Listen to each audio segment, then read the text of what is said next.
Assalamualaikum warahmatullahi wabarakatuh. Nama saya Nufarisa binti Ambali. Saya belajar PDNA batch 06. Alhamdulillah saya dapat result. Saya dari sekolah Munshi Abdullah. Saya mendapat result 11A dalam SPM. Bermula saya sangat bersyukur lah dapat result yang cemerlang dalam SPM.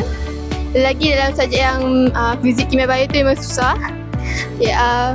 Untuk nasihat saya kepada adik-adik di luar sana, saya kata buatlah soalan trial setiap negeri.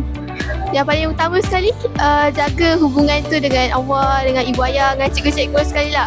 Solat tahajud tu jangan lupa, bangun awal setiap pagi. Last sekali, jangan malu bertanya dengan cikgu-cikgu.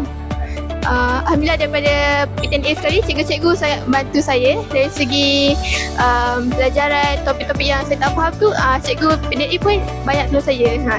Yang kunci utama bagi saya ibu bapa, tolong hormat diorang, jaga hubungan diorang, jangan sakit hati diorang, jangan gaduh. Setiap hari salam diorang pergi sekolah, minta diorang mudahkan urusan kita nak belajar nanti kan.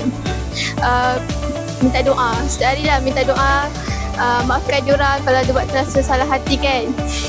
Untuk batch yang akan datang, saya doakan korang pula try your best, jangan pernah berputus asa. Itu saja dari saya. Sekian, terima kasih.